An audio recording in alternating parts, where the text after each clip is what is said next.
जैसा कि आप सभी देख सकते हैं, एडीबी का रिपोर्ट आ चुका है। ADB stands for Asian development bank, है ना। जैसा कि आप जब बिहार में रहते होंगे या भारत में भिन्न भिन्न प्रकार के, जैसे हमारे भारत सरकार के द्वारा योजनाएं चलाई जाती है, परियोजनाएं चलाई जाती, इंफ्रास्ट्रक्चर डेवलपमेंट कराई जाती है।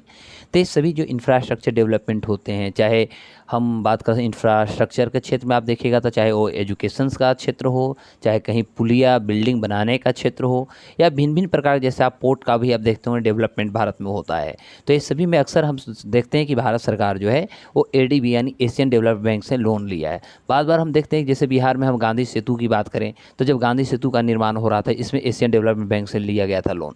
तो आज रिपोर्ट आ चुका है एशियन डेवलपमेंट बैंक का, एडीबी का रिपोर्ट आ चुका है। अब आज इस एपिसोड में हम केवल देखने वाले हैं कि एनुअल रिपोर्ट जो 2022 का जो एडीबी का रिपोर्ट आया है, इसको आज हम लोग स्टडी करने वाले हैं कि इसमें क्या क्या है। चूँकि देखा जाए तो एशियन डेवलपमेंट बैंक जो 2022 का जो रिपोर्ट आया है, एनुअल रिपोर्ट है, इसमें बताया गया बिल्डिंग रेसिलियंस इन चैलेंजिंग टाइम्स। मतलब इस तरह के जो हमारा भी दौर चल रहा है, एक चुनौतीपूर्ण जो ये दौर चल रहा है, इस चुनौतीपूर्ण दौर में भी यह कोशिश किया जा रहा है कि हम एक रेसिलियंस, मतलब होता है स्टेबल, स्थिर, हम एक बिल्डिंग बनाने की कोशिश करें, एक समरूपता बनाने की कोशिश करें, एक मजबूती बनाने की कोशिश करें, तथा समाज तथा देश के बीच हम एक अस्तित्व या अस्थायित्व लाने की हम कोशिश करें। तो इसी के साथ आज का एपिसोड हमारा शुरू होता है कि एडीबी एशियन डेवलपमेंट बैंक क्या है। एशियन डेवलपमेंट बैंक के तहत जो 2022 में जो रिपोर्ट आया है, यह 2022 का रिपोर्ट क्या है, ये सभी चीज़ों पे आज हम बात करेंगे।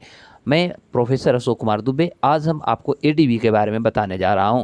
क्योंकि देखिए, एडीबी का जो रिपोर्ट आई है 2022 का, इस रिपोर्ट में आप यदि स्टडी करते हैं तो सबसे पहले ये रिपोर्ट आया कब है, तो ये 24 अप्रैल 2023 को आया। ध्यान दीजिएगा, 24 अप्रैल 2023 को एडीबी का ऐसे रिपोर्ट आ चुकी है। इसलिए मैं आज अपडेट कर रहा हूँ कि आने वाला जो भी हमारा बीपीएससी का एग्ज़ाम है या यूपीएससी का एग्ज़ाम अभी होंगे, अभी एपीएफसी इन्फोर्समेंट ऑफिसर का एग्ज़ाम होने जा रहा है, तो ये सभी में देखा जा सकता है कि एडीबी का कितना महत्व होगा तथा एडीबी से आए क्वेश्चंस पूछे जा सकते हैं।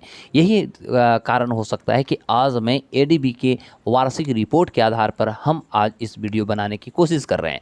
चूँकि देखा जाए तो एडीबी एशियन डेवलपमेंट बैंक इसका फुल फॉर्म होता है, और एक किसके द्वारा ये पब्लिश होती है ये रिपोर्ट, तो ये एडीबी के द्वारा ही पब्लिश होती है। तो दो तीन चीज़ों को आप ध्यान दीजिएगा कि वार्षिक रिपोर्ट किस। अब हम इस पर मेन पॉइंट की बात हम डिस्कशंस करने वाले हैं। तो अब चूंकि देखा जाए कि इस रिपोर्ट जो है, इस रिपोर्ट के अनुसार बताया गया है कि एडीबी यानी एशियन डेवलपमेंट बैंक जो है लगभग 40 देशों को अभी तक लगभग 31.8 अरब डॉलर का ये ऋण दे चुका है। ये सबसे बहुत महत्वपूर्ण बातें हैं, क्योंकि इस रिपोर्ट में आपसे आने वाला एग्जाम में ये पूछा जा सकता है कि एक फिनेंशियल ईयर जो हमारा 2022 था, इसमें एशियन डेवलपमेंट बैंक ने विश्व के कितने देशों का लोन दिया तथा कुल कितना इन्होंने लोन दिया। तो इसमें 40 देश को सम्मिलित किया गया है, जिसका टोटल जो खर्च हुआ या टोटल जो कह सकते हैं ऋण दी गई, वह 31.8 अरब डॉलर दिया गया है। यह ऋण जो है एशिया और प्रशांत क्षेत्र में उभरते वर्तमान संकटों से निपटने के लिए दिया गया है। ध्यान दीजिएगा, तो ये आपसे पूछा जा सकता है कि यह किस लिए दिया गया है। तो एशिया और जो प्रशांत क्षेत्र हैं, वहाँ पर जो अनेकों अनेक प्रकार के जो चैलेंजेज हैं, चाहे वो चैलेंजेज हम कह सकते हैं वो नेचुरल डिजास्टर का हो, चाहे आर्टिफिशियल हो, मानव निर्मित हो, इस तरह के जो चुनौतियां बन रहे हैं, चाहे गरीबी हो, बेरोजगारी हो, भ्रष्टाचार हो, आतंकवाद हो, ऐसे चुनौतियों से निपटने के लिए, बीमारी अनेकों अनेक प्रकार, जैसे कोविड-19 आया, तो ऐसे बीमारियों से भी निपटने के लिए एशिया तथा प्रशांत क्षेत्र में जो चुनौतियां हैं, इससे रिजॉल्व करने के लिए, निपटने के लिए एडीबी ने अभी तक 31.8 अरब डॉलर 40 देशों को ऋण दे चुका है। अब इसमें से यदि देखा जाए तो मात्र देखिएगा तो 2.67 बिलियन डॉलर जो है यही रियायती ऋण दिया गया है। रियायती का मतलब आप कह सकते हैं कि बहुत ज़्यादा, मतलब लो इंटरेस्ट पर दिया जा चुका है।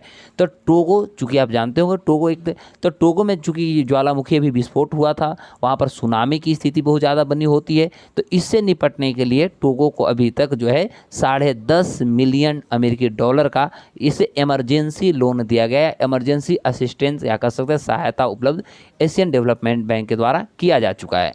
और उसी तरह आप कॉक्स बाज़ार का नाम सुने होंगे। कॉक्स बाज़ार जो है आपका, एक कॉक्स बाज़ार आपका म्यांमार में है। तो कॉक्स से मैंने म्यांमार से, जैसे रोहिंग्या मुस्लिम के नाम आपने सुना होगा, जिसे अभी आप भाषण 4 के आपने नाम सुना होगा, है ना। तो भाषण 4 जो है, ये भाषण 4 मुख्य रूप से बांग्लादेश की सरकार के द्वारा ये भाषण 4 एक द्वीप स्थापित किया गया है। और यह जो है पूरा का पूरा झाग से बना हुआ है, जहाँ पर मानव क्या किसी जीव जंतु को भी रहना किसी तरह से कह सकते हैं सुरक्षित नहीं है, क्योंकि इस पर अंतर्राष्ट्रीय स्तर पर चाहे यूनाइटेड नेशन हो या आप कह सकते हैं एमनेस्टी इंटरनेशनल जो एक एनजीओ है या कह सकते हैं मानवाधिकार की बात करती है, यह संस्था ने भी बांग्लादेश की सरकार को ये कहने से कहा व समर्थता जताई कि जो म्यांमार से आए हुए जो रोहिंग्याएँ हैं उनको भाषण 4 नहीं भेजा जाए, क्योंकि वहाँ जीव जंतु नहीं रह सकते तो वहाँ मानव कैसे रह सकता है।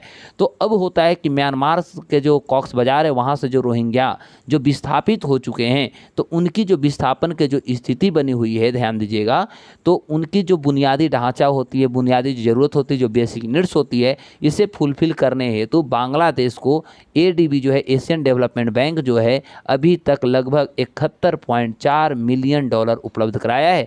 तो 71.4 मिलियन डॉलर बांग्लादेश की सरकार को दी गई है और यह एशियन डेवलपमेंट बैंक दिया है खास तौर पे उनके लिए जो म्यांमार से जो रोहिंग्या मुस्लिम बांग्लादेश के कॉक्स बाजार में आके स्टे कर रहे थे। और कॉक्स बाजार के बारे में आपको पता होगा कि यह विश्व का सबसे बड़ा शरणार्थी स्थल भी है। ये चीज़ों को भी ध्यान दीजिए। बाय द वे एग्जाम में कभी पूछ दिया जाए कि विश्व का सबसे बड़ा शरणार्थी स्थल कौन सा है, तो आप डायरेक्ट जवाब दीजिएगा बांग्लादेश के कॉक्स बाजार है। ठीक है।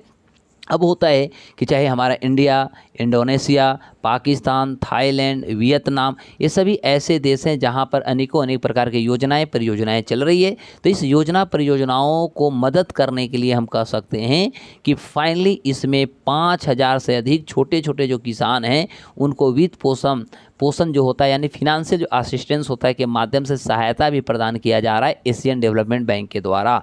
अफ़गानिस्तान, चूँकि जान ही रहे हैं कि वहाँ पर अफ़गानिस्तान की क्या हालात है, चरमपंथी वहाँ पर ख़ास तौर पे तालिबानी आ चुके हैं। तो अफ़गानिस्तान, पाकिस्तान और श्रीलंका, चूँकि देखा जाए तो 3 ऐसे राष्ट्र हैं खासतौर पर अफ़गानिस्तान, पाकिस्तान, जहाँ पर महिला को तो आप जानते ही हैं, महिला हुए, लड़कियाँ हुए या छोटे बच्चे हैं, उनको कितनी वहाँ पर समस्याएं हैं।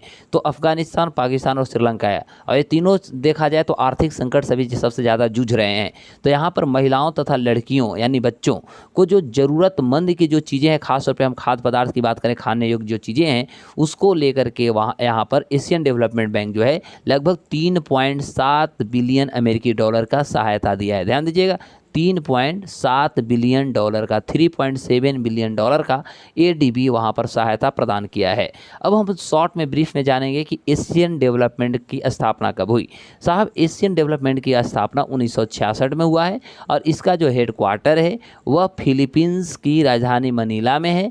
और अभी इसमें टोटल सदस्यों की जो संख्या है वह 68 है, 68 है। साथ ही साथ आपको पता होनी चाहिए, कभी कभी आपसे क्वेश्चन ये भी पूछा जाता है कि एडीबी के अध्यक्ष कौन है। तो अभी एडीबी के अध्यक्ष जो हैं मसात्सुगु असाकावा हैं, जो जापान के हैं। ये चीज़ों को ध्यान दीजिए, जापान के हैं मसात्सुगु असाकावा।